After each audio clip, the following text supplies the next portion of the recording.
am Shivi TGT from Gyandeep Senior Secondary Public School. Today students, I am taking Geography chapter number 2. ठीक है, Latitudes and Longitudes locating places on the globe. This is the title of this chapter. Now students, because there is the importance of globe, so I have here for you, there is the globe. Students, थोड़ा सा हम जानते हैं अपनी अर्थ के बारे में इस ग्लोब के द्वारा। थाउजेंड्स ईयर्स से बच्चों हमारे यहाँ हम अपनी अर्थ पर रह रहे हैं, ठीक है। लेकिन कोई भी प्राचीन समय में कोई भी सैटेलाइट, कोई भी शटल, कोई भी रॉकेट्स हमारी अर्थ तक नहीं पहुंच सकता था, है ना। हमारी स्पेस को नहीं बता सकता था।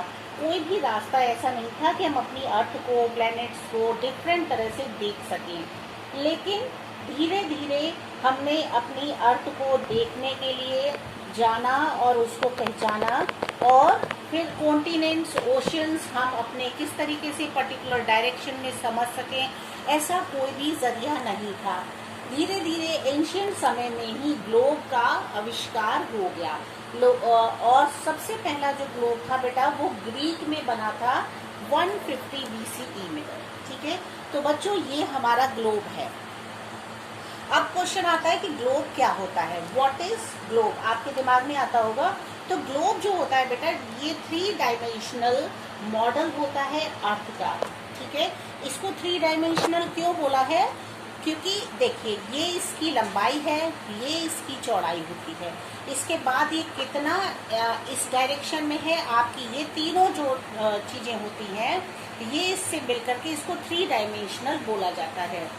लेंथ, विड्थ और विड्थ, ठीक है। इस तरीके से हमारा ये 3 डायमेंशनल मॉडल होता है अर्थ। और ये जो होता है ये रिप्रेजेंट करता है हमारी पूरी अर्थ को। आप देखिए, अगर हमें अर्थ को देखना होता है तो हमें इस तरीके से मूव करके हम अपनी अर्थ को पर जितने भी कंट्रीज हैं, ओशियंस हैं, कॉन्टिनेंट्स हैं, कितना प्लेस हमारा वाटर से रिलेटेड है, ये सारी जो जानकारी होती है स्टूडेंट्स बड़े इजीली हमें ग्लोब पर अवेलेबल हो जाती है। अब देखिए हमारा इंडिया यहाँ कहाँ दिख रहा है, जरा देखते हैं इसमें। वर्ल्ड में हमारा इंडिया ये है, ठीक है। आप देखो ये, अच्छा इस पर देखिए ये जो पॉइंट होता है आपका, ये सेंटर पॉइंट, ये हमारा इक्वेटर कहलाता है बच्चों, ठीक है। अब आप देखिए इसमें 2 पोल होते हैं, इसको 2 पार्ट्स में डिवाइड किया है इस इक्वेटर ने, है ना। और जो ऊपर वाला पार्ट होता है हमारा, ये कहलाता है हमारा नॉर्थ पोल। देखिए ये नॉर्थ पोल है और ये साउथ पोल में आता है। अब देखिए इसमें आपको सब पता चलेगा कि कहाँ पर क्या बना हुआ है, हमारे कितने कंट्रीज हैं जो एक दूसरे से कनेक्ट हैं, हमारे इंडिया के नज़दीक कौन से हैं, नेबरिंग कंट्रीज हमारे कौन कौन से हैं, वो भी आपको ग्लोब में सब दिखाई देगा, ठीक है। ये हमारा नॉर्थ पोल है और ये साउथ पोल है। इसके बीच में जो लाइन है ये हमारी इक्वेटर कहलाती है। अब जो अर्थ है, अच्छा देखिए आप ग्लोब ना थोड़ा सा इसको थोड़ा सा जो है झुका हुआ होता है एक डायरेक्शन में। 23.5 डिग्री जो होता है ये वर्टिकल होता है ना। इस तरीके से झुका हुआ होता है। नॉर्थ पोल, साउथ पोल इसके रेफरेंस पॉइंट्स होते हैं जो इससे हम अंदाजा लगाते हैं अपनी अर्थ का पूरा। उसके बाद देखो बेटा आपकी बुक में दिया हुआ है कि आप अपने टीचर से बोलो कि ग्लोब के थ्रू वो आपको कुछ दिखाएं। तो बेटा आपको बोलने की जरूरत नहीं है, मैं ऑलरेडी आपके सामने आपके लिए ग्लोब लेकर आई हूँ। इससे आपको पता चलेगा कि ग्लोब हमारे लिए किस तरह से काम करता है और हम उसकी जानकारी कैसे ले सकते हैं। तो बच्चों देखिए ये ग्लोब जो होता है, आप किसी भी डायरेक्शन को आप जानने के लिए आपको पता चल जाएगा कि कौन सी जगह कहाँ है। ये हमारा इंडिया है, आप देखिए आपको दिख रहा होगा, इसकी सारे आपको कंट्रीज दिखाई दे रहे हैं। ये काबुल है और अदर कंट्रीज हमारे भी दिखाई देते हैं, इस्लामाबाद। इसके बाद आप देखो ये लखनऊ है अपना इंडिया के अंदर का। सारी प्लेसेस जानकारी हमें बहुत इजीली मिल जाती है कि क्या कौन सी जगह पर क्या है ना। बहुत आसानी से हम अंदाज़ा लगा लेते हैं और पूरा हमें ग्लोब की हम इस तरीके से उसको वॉच कर सकते हैं। ग्लोब वो अच्छा ग्लोब भी बेटा क्या है, डिफरेंट तरह के आने लगे हैं। कुछ बड़े आते हैं, छोटे आते हैं, कुछ ऐसे आते हैं जिनको कि हम अपनी पॉकेट में भी इजीली रख सकते हैं। ऐसे भी ग्लोब्स आते हैं, कुछ ऐसे आते हैं जिनमें कि हवा भर के रबर के होते हैं, उनको भी हम यूज़ कर सकते हैं। तो ग्लोब भी मार्केट में डिफरेंट तरीके से मिल जाते हैं। और ये जो इसमें जो ग्लोब होता है, इसको 2 पार्ट्स में डिवाइड कर दिया, ये मैंने आपको बता दिया। इसको इक्वेटर कहा जाता है, नॉर्दर्न हेमिस्फीयर, ये सदर्न हेमिस्फीयर होता है हमारा। और इस तरीके से ये जो ग्लोब होता है ये अपनी एक इम्पॉर्टेंस रखता है। इसके द्वारा हमें ढेर सारी नॉलेज मिलती है। हमारी अर्थ को देखो बच्चों, ब्लू प्लेनेट कहा जाता है। क्यों? देखिए, आप मूव करके देखिए, ज़्यादातर इसका एरिया जो है वो कैसा है, ब्लू। और ब्लू होने की वजह से ही इसको ब्लू प्लेनेट कहा जाता है। जो हमारा लैंड सरफेस है वो देखो बहुत थोड़ा सा है, इतना आप देखिए बहुत थोड़ा ही सा है, ज़्यादा नहीं है। बाकी हमारा जो वाटर सरफेस है वो बहुत ज़्यादा है। ये तो आप पहले ही पढ़ चुके थे कि हमारा 71% जो है वो आपका वाटर सरफेस है, बाकी आपका पूरा जी बचा हुआ पार्ट जो है वो आपका लैंड सरफेस है। अच्छा देखो, एक और तरीका होता है बच्चों, हम अपनी वर्ल्ड के बारे में जानकारी, अच्छा देखिए इसमें ये लाइंस हो रखी हैं, है ना। ये जो लॉन्ग लाइंस होती है इस तरीके से जो होती हैं, ये हमारी लॉन्गिट्यूड्स कहलाती हैं। और जो इस डायरेक्शन में होती हैं ये हमारी लैटिट्यूड्स कहलाती हैं। अच्छा, ये जो लाइंस होती हैं इसका बहुत बड़ा काम होता है हम अपनी प्लेस को जानने के लिए। इससे ही हम अंदाज़ा लगाते हैं कि हमारा कौन सी जगह कहाँ है, उसका हम साइज इससे पता कर लेते हैं कितनी दूर है। ये सारी जानकारी हमें इससे मिलती है। अगर ये लॉन्गिट्यूड्स और लैटिट्यूड्स ना हो तो हम प्लेस की एक्यूरेट जानकारी नहीं ले सकते। इसी तरह से बेटा एक और चीज़ होती है जिसके द्वारा हम अपने वर्ल्ड को जान सकते हैं, हम अपने कंट्री को जान सकते हैं, हम अपनी अर्थ को जान सकते हैं, उसके बारे में पूरी नॉलेज ले सकते हैं। तो उसके लिए एक और तरीका होता है बेटा, वो होता है मैप। देखिए आपको मैं दिखाती हूँ, ये मैप होता है, ठीक है। ये आपका ग्लोब है। इसी तरह से एक मैप होता है। मैप भी बहुत इंपॉर्टेंस रखता है हमारी लाइफ में। देखो मैप क्या होता है, इस तरीके से आपके पॉलिटिकल मैप्स, और ये देखिए मैप के थ्रू हमें बहुत सारी जानकारी मिलती है। साउथ अमेरिका इंट्रोडक्शन इसमें दिया हुआ है। ये देखिए ये मैप बना हुआ है इसमें, इससे भी हमें मालूम पड़ता है। अपने कंट्रीज के बारे में हम देखते हैं, जानकारी लेते हैं। और देखो ये सारा मैप होता है। मैप में क्या होता है, इजीली आप अपने पेजेस को टर्न करके नॉलेज ले सकते हो कि आपको कहाँ पर क्या देखना है और कितनी दूरी पर कौन सी जगह है, ये भी आपको मैप के थ्रू आराम से मिल जाता है। ये वर्ड फैक्ट्स बताए गए हैं इसमें बहुत सारे। और देखिए ये हमारा पूरा वर्ड है, आप देखो इससे भी आपको पता, ये तो आपका वो था ग्लोब जिससे आपको पता चला। इसके बाद ये जो है ये आपका मैप है। इसमें देखो ये पूरा हमारा वर्ल्ड का मैप बना हुआ है। इसमें भी पता चलता है कौन सा कंट्री कहाँ है। इसमें देखो हमारा इंडिया ये है ना, इंडिया ये है। छोटा सा दिखाई देता है मगर बहुत ही ज़्यादा डाइवर्स कंट्री है हमारा। इसमें ढेर सारी वैरायटीज़ है। पूरे वर्ल्ड के लोग अपने इंडिया को देखना पसंद करते हैं। यहाँ पर ढेरों लोग आते हैं जो हमारे इंडिया की कल्चर को, हमारी लैंग्वेजेस डिफरेंट हैं, हमारे हिस्टोरिकल प्लेसेस को देखने के लिए अदर कंट्री से लोग आते हैं। जबकि हमारा छोटा सा इंडिया है लेकिन बहुत ज़्यादा इसमें वेराइटीज़ हैं, ठीक है। तो देखो कितना सुंदर लग रहा है। इसमें मैप में भी आप अच्छे से इजीली इसको एग्जामिन कर सकते हो। इसके अलावा देखो ये इसको कहते हैं बेटा मैप। ये देखो ये जो मैप है ये सैटेलाइट फोटो है जो हमारे इंडिया का रात के समय में लिया गया है। कितना सुंदर अपना इंडिया दिखाई देता है इसमें, है ना। आप देखो कितने सारे लाइट्स चल रहे हैं। ये सैटेलाइट के थ्रू लिया गया है अपने इंडिया का मैप। तो इस तरह से बच्चों न सिर्फ हमारे लिए ग्लोब इम्पोर्टेंस रखता है, जितनी इम्पोर्टेंस इसकी है कहीं ना कहीं जो चीजें आपको इससे अवेलेबल हो सकती हैं वही फिर आपके लिए मैप भी उतना ही इम्पोर्टेंस रखता है। तो आपको समझ में आ गया होगा। इसको एटलस कहते हैं बेटा। ये जो बुक होती है मैप्स की कलेक्शन, इसको एटलस कहा जाता है, ठीक है। एटलस भी उतना ही इम्पोर्टेंट होता है जितना कि हमारा ग्लोब। चलिए तो अपने चैप्टर को अब आगे बढ़ाएंगे। आपको पता तो चल गया होगा कि ग्लोब क्या होता है, ठीक है। चलिए तो ठीक है बच्चों, आपने अभी ग्लोब के थ्रू और एटलस के थ्रू आपने देखा कि हम अपने वर्ल्ड को किस तरह से स्टडी कर सकते हैं और हम कंट्रीज को किस तरह से जज कर सकते हैं, उनकी डिफरेंसेस, कितना दूर पर कौन सा कंट्री है उसको हम एक दूसरे से जोड़ सकते हैं। कितना डिस्टेंस है, ये सारी जानकारी, और क्या होता है ग्लोब की इम्पोर्टेंस, और ग्लोब क्या दिखता है, किस तरीके से दिखाई देता है, एटलस क्या है वो कैसे दिखाई देता है, आपने ये सारी चीजें इसमें अभी देखी थी। अब थोड़ा सा हम बुक से भी बच्चों देख लेते हैं कि बुक में क्या बताया जा रहा है। जो हमारी अर्थ है ये 2 पार्ट्स में डिवाइड है, ये आपको बताया था। इसमें बीच में जो आपकी इमेजिनरी लाइन होती है इसको कहा जाता है इक्वेटर, ठीक है। ये हमारे मिडिल में होती है, बिल्कुल ग्लोब के बिल्कुल बीचों बीच में बनी है, और ये इक्वेटर डिवाइड कर देता है हमारे 2 हेवल्स में अपने अर्थ को, जो कि एक नदर्न हेमिस्फीयर कहलाता है और दूसरा सदर्न हेमिस्फीयर कहलाता है। इसके द्वारा हम अपनी कोई भी जगह का लोकेशन इजीली लगा सकते हैं, पता कर सकते हैं, ठीक है। तो अब इस जरा पॉइंट को आप देखिए, रिलेटिव एंड एब्सोल्यूट लोकेशन। अभी तक आपने ये सारा देख लिया, अब आप इस पर आ जाइए, रिलेटिव और एब्सोल्यूट लोकेशन कैसे हम पता करें। हम अपने रिलेटिव और एब्सोल्यूट मतलब सही जानकारी और जो हमारे नजदीक है उसको हम किस तरह से पता कर सकते हैं।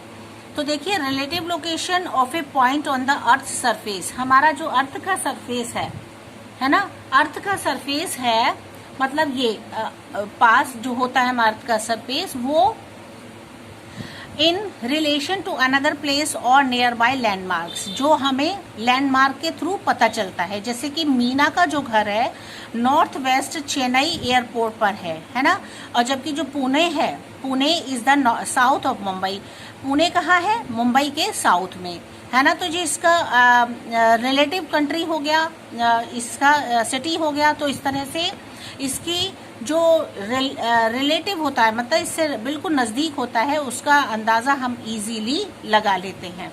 अब the absolute location of a place, जो बिल्कुल सही लोकेशन होती है प्लेस की, is its location using a recognised coordinate system form by latitudes and longitudes. जो एब्सोल्यूट लोकेशन होती है वो लोकेशन बेटा हम लैटिट्यूड्स और लॉन्गिट्यूड्स जो आपके ग्लोब के ऊपर बने होते हैं, ये देखिए, आपने देखा था अभी, ये रहा, इसमें ये इस तरीके से लाइंस हो रही होती हैं। ये जो अभी मैंने आपको बताया था, जो इस डायरेक्शन में लाइंस होती हैं ये हमारी कहलाती हैं लॉन्गिट्यूड्स, और जो इस डायरेक्शन में लाइंस होती हैं पूरे ग्लोब पर हमारे बनी हुई है, ये मैंने आपको भी दिखाया था, ये होती है आपकी लैटिट्यूड्स। तो लॉन्गिट्यूड्स और लैटिट्यूड्स, इनसे हम लोकेशन का पता करते हैं, एब्सोल्यूट सही जानकारी हमें मिलती है। Latitudes and longitudes are imaginary lines that circle the earth, ये केवल इमेजिनरी लाइंस होती हैं जिनको बनाया हुआ है, ये हमें जो पूरे अर्थ को के ऊपर बनी हुई है, सर्कल पर बनी हुई है। The latitude circle the earth horizontally, और ये हॉरिजेंटली अर्थ पर बना हुआ है, while the longitude circle the earth vertically, ठीक है। लॉन्गिट्यूड जो है वो आपका वर्टिकली है और जो हॉरिजेंटली है वो आपका लैटिट्यूड से, ठीक है। The 2 sets of lines cross each other, जो 2 लाइन्स होती हैं वो एक दूसरे को क्रॉस कर रही होती हैं। अब देखो, आप इस तरीके से अगर लाइन बना देते हैं ऐसे और ऐसे, तो ये लाइन्स एक दूसरे को क्रॉस कर रही है ना, यही बात इसमें बताई जा रही है। The 2 sets of lines cross each other at right angle forming a grade, जो इस तरीके से जो आपकी लाइंस क्रॉस हो रही हैं, ये पूरा जो स्ट्रक्चर बना हुआ है आपकी अर्थ के ऊपर कंटिन्यूअस, देखिए ये बना हुआ है, ये पूरे ढांचे को बेटा कहते हैं ग्रिड, इसको ग्रिड कहा जाता है। Latitudes longitudes are used to accurately plot the location of a place on the surface of the earth. Actually ये जो लॉन्गिट्यूड और लैटिट्यूड्स होते हैं, इनको क्यों बनाया गया है? वो इसलिए बनाया है कि आप जो एक्यूरेट जानकारी है, जिस जगह को आप पता करना चाहते हो, उसकी लोकेशन को, उस प्लॉट को आप पूरी तरह से बिल्कुल वहीं पहुंच जाओ और आपके अर्थ के जो सरफेस से आपको उसकी पूरी जानकारी मिल जाए। तो वो आप केवल लैटिट्यूड्स और लॉन्गिट्यूड से आपको अंदाजा लग सकता है, ठीक है। इसीलिए ये इमेजिनरी लाइंस बनाई गई हैं, लाइंस ऑफ लैटिट्यूड्स, ठीक है। अब देख लेते हैं क्या है। जो लैटिट्यूड्स की लाइंस होती हैं, मींस इस डायरेक्शन में, ये लॉन्गिट्यूड्स होता है, ये लैटिट्यूड्स होता है। जो लैटिट्यूड्स है are imaginary line that run horizontally, ये किस तरह से चल रही होती है? हॉरिजेंटली चलती हैं across the surface of the अर्थ, हमारी अर्थ के पूरे सरफेस को इस तरीके से उसने कवर कर रखा है। They measure the angular distance in degree, ये डिस्टेंस एंगुलर डिग्री डिस्टेंस में मतलब दो पार्ट्स के बीच की दूरी को डिग्रीज में हमें बताता है। Minutes and seconds of a point north और south of the equator, equator से हम इसको अगर अंदाजा लगाएं इस तरीके से हम अपनी अर्थ पर, तो हमें ये जो लाइंस होती हैं ये हमें नॉर्थ और साउथ डायरेक्शन में जो लाइंस बनी होती हैं ये इक्वेटर से हम इसका अंदाजा लगाते हैं। Lines of latitude are also referred to as parallel, और जो लाइंस ऑफ लैटिट्यूड्स होता है जो आपका ये इस तरीके का जो बना होता है ये लैटिट्यूड्स और लॉन्गिट्यूड, इसके जो बीच की दूरी होती है ना ये पैरेलल होती है एक दूसरे की, है ना। ये जो आपको बताया था अभी, ये जो इस तरीके से जो ग्रिड जैसा बना होता है इसके बीच की जो दूरियां होती हैं ये पैरेलल कहलाती है, मतलब बराबर हैं। ऐसा नहीं है कि यहाँ पर कुछ और बना है यहाँ कुछ और है, सब बिल्कुल एक जैसे बने हुए हैं, इसीलिए इसको एक दूसरे के पैरेलल कहा जाता है। Equator is the 0 degree latitude, और इक्वेटर जो होता है ये बच्चों ये इक्वेटर है ना, इसको 0 डिग्री में लाते हैं, इसको 0 डिग्री सेल्सियस से नापा जाता है, ये 0 डिग्री पर नापा जाता है। इसके अलावा it divides the earth into 2 parts, और इस तरह से हमारी अर्थ इधर नॉर्थ पार्ट और ये साउदर्न पार्ट में डिवाइड हो गया है। और all the parallels to the north of the equator, जितने भी पैरेलल्स हमारे नॉर्थ इक्वेटर में बने हुए हैं, है ना, पैरेलल्स मीन्स ये इस तरीके से जो ये जो बना हुआ है हमारा इसमें नॉर्थ में इक्वेटर में नॉर्दर्न हेमिस्फीयर में आर कॉल्ड नॉर्थ लैटिट्यूड, इसको क्या कहते हैं, नॉर्थ लैटिट्यूड कहा जाता है। और जो आपका similarly all the parallels to the south, इसी तरह से आप साउथ पर आ जाओ, इस डायरेक्शन में जितने भी आपके इसमें लैटिट्यूड्स बने हुए हैं वो सारे हमारे क्या कहलाते हैं, साउदर्न हेमिस्फीयर, ठीक है, साउथ लैटिट्यूड्स, ये साउथ लैटिट्यूड्स हो गए, ये नॉर्थ लैटिट्यूड्स हो गए। क्लियर है। अब देखिए करेक्टरिस्टिक्स ऑफ पैरेलल्स, जो पैरेलल्स हैं मीन्स ये एक दूसरे के पैरेलल हैं, इनका क्या करेक्टरिस्टिक्स होते हैं, मतलब क्या काम होता है। Lines of latitudes run parallel to the equator, equator के आसपास ये बिल्कुल समान दूरी पर इस तरह से बने होते हैं, है ना। तो ये जो लाइंस होती हैं ये इक्वेटर के बिल्कुल पैरेलल होती हैं, इसी से होती हुई गुजरती हैं। और इसके अलावा they give the north south coordinates of a place, और ये नॉर्थ और साउथ डायरेक्शन को इनको दोनों को कोऑर्डिनेशन देते हैं प्लेस का, मतलब इससे हम अंदाजा लगाते हैं प्लेस का, जगह का, ठीक है। और इसके अलावा they are equidistance from each other, और ये एक दूसरे के डिस्टेंस का हमें पता चलता है। इक्वेटर के से पैरेलल होते हुए ये लाइंस जाती हैं, इसलिए इसका अंदाजा इक्वेटर के थ्रू लगाया जाता है। इक्वेटर इज लॉन्गर पैरेलल, और सबसे बड़ा जो लाइन होती है वो कौन सी है, ये क्योंकि ये हमारी अर्थ को पूरे को एक बार में कवर किए हुए है, सबसे ज्यादा जो बड़ी होती है वो हमारी इक्वेटर की लाइन होती है। The parallel degrees in length from the equator to the poles, जो पैरेलल्स डिग्री है ना, इसकी जो डिक्रीज है, जो पैरेलल्स इन लेंथ लंबाई में, आप देखिए यहाँ से देखते हैं, आप ऐसे करके जाएंगे तो ये आगे पूरा बना हुआ है इस तरह से हमारे पॉइंट्स तक, यहाँ से लेके यहाँ तक लाइंस बनी हुई है, इक्वेटर को पार करके ये निकल जाती हैं। और ये 90 डिग्री नॉर्थ और south latitudes are just dots, यहाँ आके इसका 90 डिग्री हो जाता है और यहाँ भी इसका 90 डिग्री पर माना गया, और ये 0 डिग्री इक्वेटर माना जाता है, ठीक है। और ये 90 डिग्री और ये 90 डिग्री। देखिए आप इधर आके देखेंगे तो आपको ये सब कुछ क्लियर हो जाएगा। हाँ देखिए, इससे देखिए, इससे आपको समझ में आएगा। ये हमारा इक्वेटर है और ये नॉर्थ पोल है और ये साउथ पोल है, ठीक है। नॉर्थ पोल और साउथ पोल दोनों 90 डिग्री पर ही आकर के इनको माना गया है। इसके अलावा फिर ये 60, 45, 30, 15, फिर जब इधर से आप नॉर्थ में स्टार्ट करोगे तो 15, 30, 45, 60 नॉर्थ डायरेक्शन, ये आपकी साउथ डायरेक्शन, ये आपकी नॉर्थ डायरेक्शन, ठीक है। जब इधर से आप इधर जाओगे, इक्वेटर को बीच में रखा जाता है, ये 0 डिग्री यहाँ पर स्टार्ट होता है, जीरो से इधर को जाने वाले सारे आपके नॉर्थ डायरेक्शन होते हैं, इधर आने वाले सारे आपके साउथ डायरेक्शन होते हैं। ठीक है, इतना आपको समझ में आ गया। अब देखिए इम्पोर्टेंट पैरेलल्स कौन से होते हैं। ठीक है, इम्पोर्टेंट जो हमारे लिए बहुत ज्यादा इंपॉर्टेंस रखते हैं वो आप इससे समझ सकते हो। तो देखिए कौन कौन से इक्वेटर्स हमारे लिए पैरेलल्स बहुत इंपॉर्टेंट है, वो आप देखोगे।